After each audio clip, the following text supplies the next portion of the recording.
What is up, Rad Potential YouTube? I'm Mr. Rad, and you guys are about to see the most cinematic Rad Potential video that you've ever seen unveiling a project. I.e., this is the most insane project that I've worked on or have been working on for the last 2.5 years, and it's ultimately the whole reason that I sold my house, quit my engineering job, and moved in with my parents to build this car. Basically, I went all in into one project, and it's officially time for me to share that with you. So let's go. Strap in. This is insanity. I want to keep this quick, and we got lots to talk about. So we're going to rewind to 3 years ago, maybe a little more. I'm sitting at my desk, pitter-pattering away on my keyboard, being a little CAD monkey, civil engineer, designing some subdivisions, doing some stormwater calculations. It was a good life. We're great. Corvette was paid for. The house was getting paid for. The paycheck's coming in, W-2 employee, life is good. Sitting in my little corporate American cubicle box, right? Just in my square. The whole time I was there, I'm building rotary cars, right? I'm the only guy showing up to my engineering job. Whenever you ask your buddies, hey, what'd you do last night? And they're like, well, I took my dog for a walk, and then I hung out with my kids for a little bit. We played some catch. Went to bed early. I'm back at work. What'd you do last night, Eric? Well, I pulled an engine out of my car because last week at the track, I blew it up and I needed to fix the apex seal that's broke, rotary life. And then I put it back in, and it's actually, I drove it here to work today. See it out there? I didn't even put the hood on it. It's just chilling in the parking lot, no hood.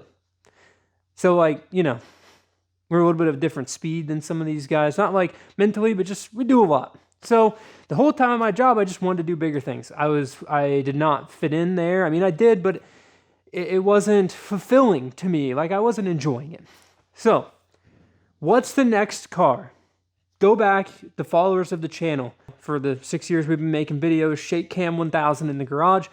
What car did I have? I had a Corvette, C6 Z06, basically the best street car on the planet. It's the rad version of a Toyota Camry. Buy it, put miles on it, drive it. Don't be a standard Corvette owner. That was me.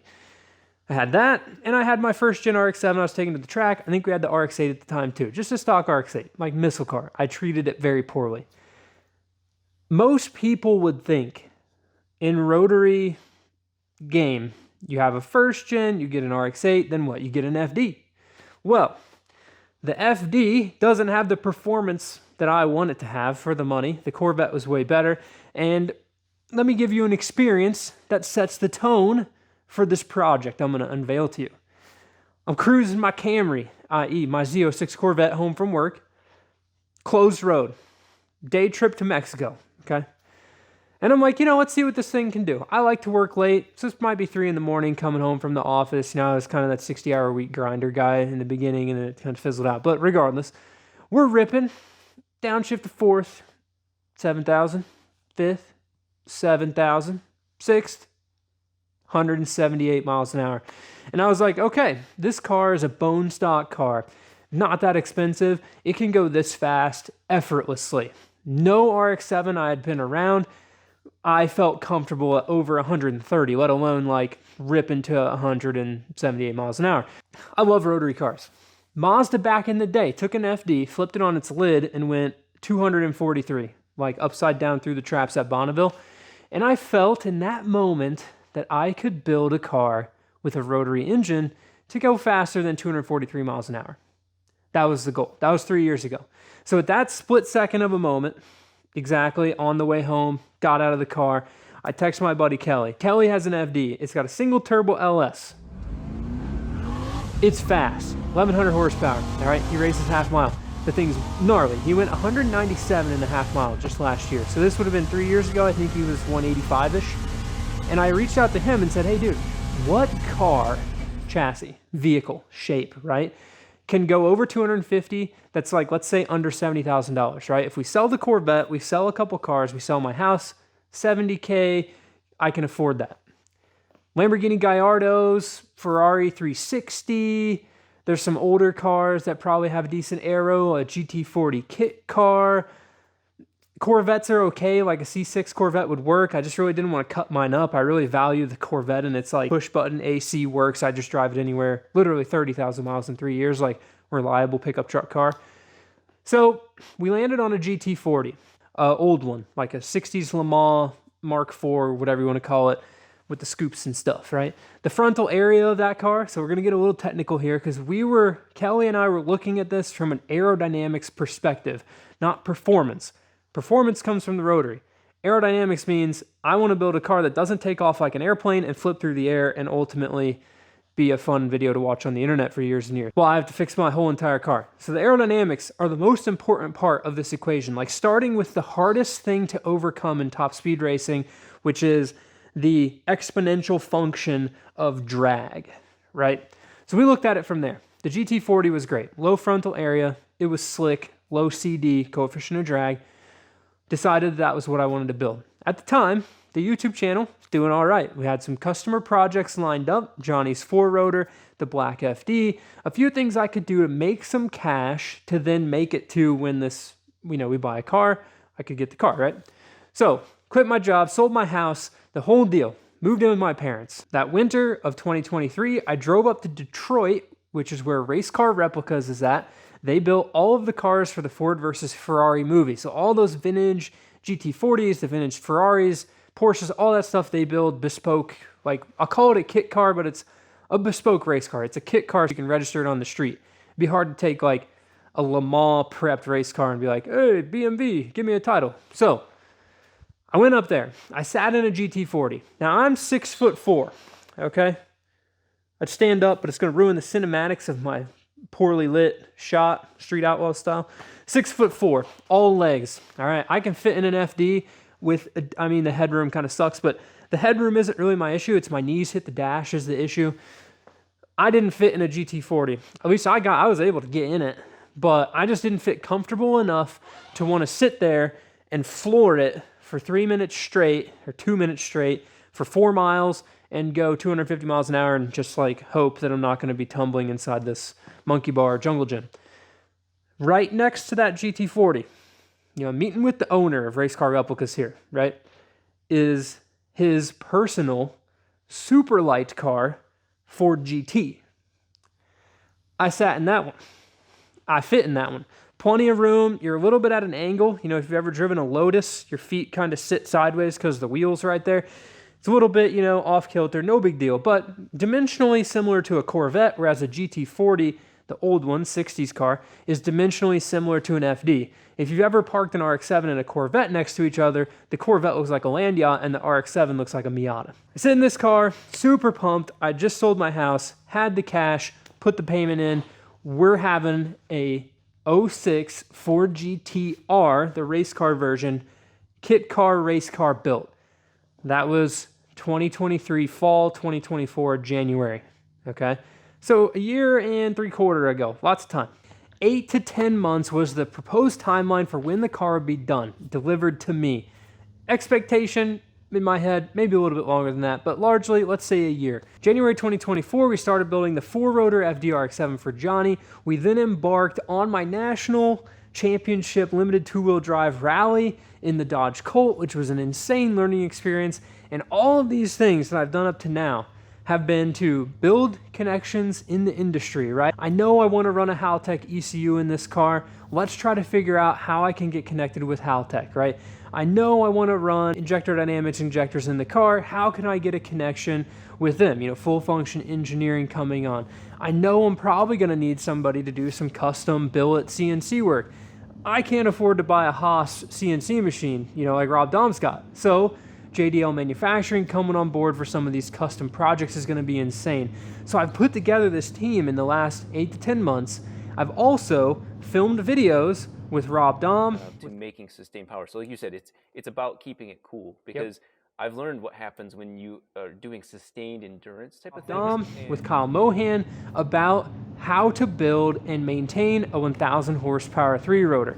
It's going to be rad. All of that stuff I filmed over the past couple years, and I'm going to show you that stuff. So the reason for this video right now, you're going to have to ignore the combine because the corn is getting harvested. I'm losing my natural wall at the Red Ranch, but it's going to go away for a little bit and then it'll come back. The reason for this video is because in the next 6 to 8 weeks, this car is going to be here. And I want to both hold myself and Race Car Replica Superlight Car accountable to hit that deadline. I just have to wait here and send them a check. They have to finish this car. So the reason 6 to 8 weeks is important.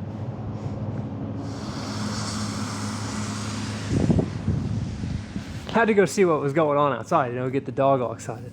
So 6 to 8 weeks, the reason this is important. 2 weeks ago, I drove up to Superlight Car to look at the progress on the car. Scheduled a meeting with the owner. It was rad to see. It's a car. It's a real thing. It looks just like, if I rolled it in here, you'd be like, holy crap, that's a Ford GT in the rad workshop. That's insane.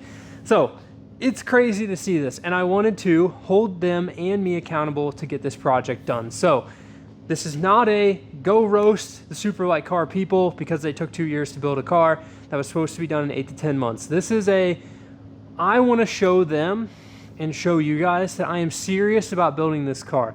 If it was something that I had this idea on a whim and we just went out to do it, you would have seen this video 2 years ago and then we'd have just forgot about it and it would have just been off into the ether of random YouTuber ideas. So I'm serious about doing this. If the car shows up in 6 to 8 weeks, as has been promised to me from the last time I saw it, it's gonna go right here, probably out in the middle, because we're gonna empty the shop. We're gonna solely focus on building this car. I am confident that I can max out every credit card I've got, call in every favor I've got, maybe sell some cars, who knows? But the priority number one is going to be to build this machine and get it done. And yes, we might have an assorted side quest or two. Maybe I'll finish the hybrid Renesis along the way. But the goal has always been for me to build this car. That's been the goal. Top speed. And then since this car's idea has come to fruition, Rob Dahms went out there and raced Pikes Peak, and I've set up this car. It'll be Pikes Peak legal. So I'm gonna leave you guys off right there. Remember, live a life you don't need a vacation from. Go out and enjoy life. Don't become a CAD monkey in a cubicle doing boring stuff all day. It pays well. Trust me. They're going to give you a salary as a drug they give you to forget your dreams. And I was in that hole. I was the guy that was just like, okay, cool. I got my Corvette. I got my girlfriend. I got my house, my dog. But life sucked. I wasn't happy. So this is pursuing this dream. I'm here for it, all in. I spend all of my waking hours in the shop basically, and I can't wait for it to be here. This is a huge weight lifted off my chest to tell you guys about this project because I just wanted you guys to take me seriously. I feel like up to this point, RCR, the industry, those guys haven't taken me that seriously whenever I've come to them and said, hey, I'm going to do this. And then it's just some guy with a random idea. It's no, guys, I sold my house to do this, changed my whole life to do this. We're going to do it. We're going to see this through. So with that, again, live a life you don't need a vacation from. Keep it rad. We'll see y'all in the next one. Peace. Hope y'all enjoyed my cinema. My lovely Hoosier gravel tire. The candid Mr. Rad double ending. Letty, do you think that was cinema enough? Ambiance, the lighting, the spotlight. We felt like Street Outlaws 2008. Talking about calling each other out on the list, which is a perfect segue into the ending of this. But I fully intended, guys, that this top speed project was going to happen behind a curtain right here, and I wasn't going to tell you about it until it was here. That was my plan. I literally didn't want to tell you. I've refused to put myself in a position some of the people do, and they promise that they're going to build this crazy project, and it takes 5 years to get done, and they do a lot of other stuff along the way, and I really just wanted it to be that, hey, out of the blue, we're coming. And I know when I filmed with Rob Dahm, this was a whole year ago, but he wasn't quite as involved and crazy in his Pikes Peak, goings at the time that we filmed. But I can tell you, after seeing what he's done at Pikes Peak, knowing the performance of his car, I think we could have some good friendly hill climb competition here, Mr. Rob. I think this is going to be a good time. So, 3-rotor, giant turbos, let's make some noise. And I'm coming for you. Peace. All right, guys, we're up here at Race Car Replicas, or SOC. We just got done talking to Fran. Gallic came up here as well.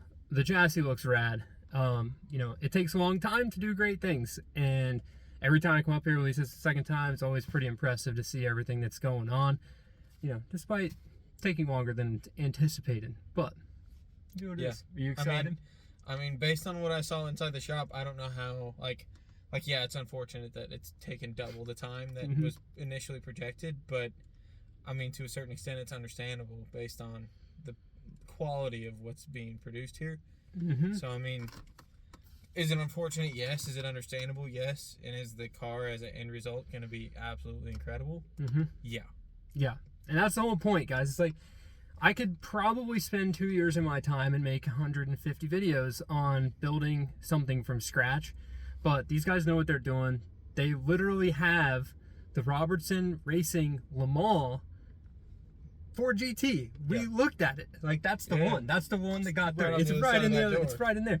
And, like, that's here. So, like, if there's anybody to replicate that, you would want that one. Yeah. You know? So we'll get it figured out. We're gonna head south. We got a long road trip weekend, and you know, we didn't. How much time were we up here for? An hour, maybe?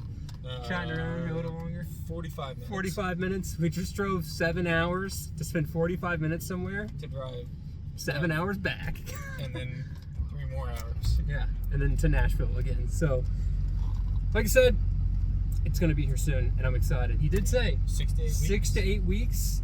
And they're working on the final bits of the roll cage now, because this isn't a street car, kit car. This is I want a Ford GT Le Mans race car without having to spend 400 grand on a real one to then take it apart and make it a race car. So we're getting there. See you on a bit.